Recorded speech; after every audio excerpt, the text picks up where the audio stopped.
सच्चाई लिखना या सच्चाई दिखाना अब शायद अपराध सा हो गया है। इसीलिए पत्रकार भी अपने आप को सुरक्षित महसूस नहीं कर रहे हैं। यही कारण है कि उनके ऊपर आए दिन हमले हो रहे हैं और उनके साथ भी ऐसा ही कुछ हो रहा है, जिसको लेकर आज देश के चौथे स्तंभ की हत्या करके देश को कमजोर करने का कार्य किया जा रहा है। जैसा कि छत्तीसगढ़ के जिला बीजापुर में पत्रकार मुकेश चंद्राकर की हत्या को लेकर मंगलवार को कलेक्ट्रेट में प्रदर्शन कर ज्ञापन दिया गया। भारतीय सोशलिस्ट मंच के विज्ञापन के माध्यम से बीती 1 जनवरी को छत्तीसगढ़ के जिला बीजापुर में मुकेश चंद्राकर की हत्या को लेकर कड़े शब्दों में इसकी निंदा की है। पत्रकार की मौत पर भारतीय सोशलिस्ट मंच द्वारा शोक और आक्रोश व्यक्त किया गया। बता दें कि मुकेश चंद्राकर कश्यप 3 जनवरी को ठेकेदार सुरेश चंद्राकर की प्रॉपर्टी पर स्थित सेफ्टी टैंक से बरामद हुआ था। संबोधित ज्ञापन में कहा गया कि मुकेश चंद्राकर की हत्या एक व्यक्ति की हत्या नहीं, बल्कि एक निष्पक्ष निर्भीक पत्रकारिता एवं संविधानवाद की हत्या है। मुकेश चंद्राकर ने स्थानीय ठेकेदार सुरेश चंद्राकर के द्वारा बनाई गई सड़क, जिसकी लागत लगभग 120 करोड़ है, मुकेश ने भ्रष्टाचार से बनी सड़क को उजागर कर दिया था। मीडिया रिपोर्ट में बताया गया है कि उन्हें सड़क की रिपोर्ट करने के बाद हत्या करने की धमकी मिल रही थी। ज्ञापन में कहा गया कि भारतीय सोशलिस्ट मंच पत्रकार मुकेश चंद्राकर की हत्या पर आक्रोश व्यक्त करता है। ज्ञापन के माध्यम से मांग करता है कि हत्या में जो लोग भी शामिल हैं, उनके शीघ्र से शीघ्र गिरफ्तारी हो, FTC कोड गठित करके वह टीवी ट्रायल कर सजा दी जाए। इस दौरान डॉक्टर दुर्गेश यादव, नासिर हुसैन, कल्लू सिंह, सुरेश सिंह, महबूब पाशा, नासिर हुसैन, पूर्व सदस्य सूरजपाल सिंह आदि के साथ अनेकों लोग बड़ी संख्या में उपस्थित रहे। जी, आज जो ज्ञापन दिया टाइम्स को क्या मामला था? ये समस्या ये है कि 1 जनवरी को मुकेश चंद्राकर जो थे पत्रकार छत्तीसगढ़ के जिला बादलपुर वहाँ के थे, तो उनकी हत्या कर दी गई जी। और सुरेश चंद्राकर जो थे पत्रकार, वो ठेकेदार, उसने बुला के मार कर गटर में दफना दिया गया।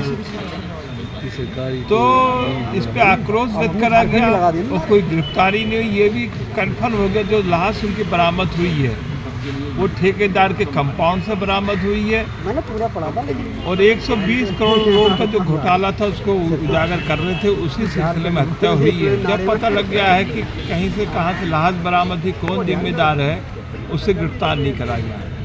हमारा कहना है कि पिछले कई वर्षों से हत्याएं पत्रकारों की बढ़ी हैं, चाहे वो जेडी की हत्या हो, चाहे गौरी लंकेश की हत्या हो और चाहे बिमल कुमार यादव की बहुत हत्या हुई है। तो ऐसे में समस्या ये आता है, संकट पैदा कि लोकतंत्र सुरक्षित कैसे रहेगा जब पत्रकारों की हत्या हो जाएगी। फिर बात कौन उठाएगा?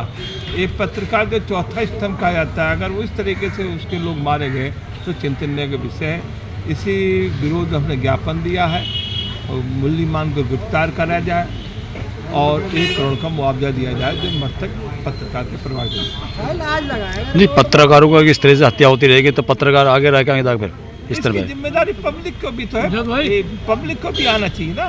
पत्रकार समाज से अलग नहीं, ये हमारा नैतिक दायित्व है कि हम लोग अगर इस प्रकार की वो हमारी बात उठा रहे हैं।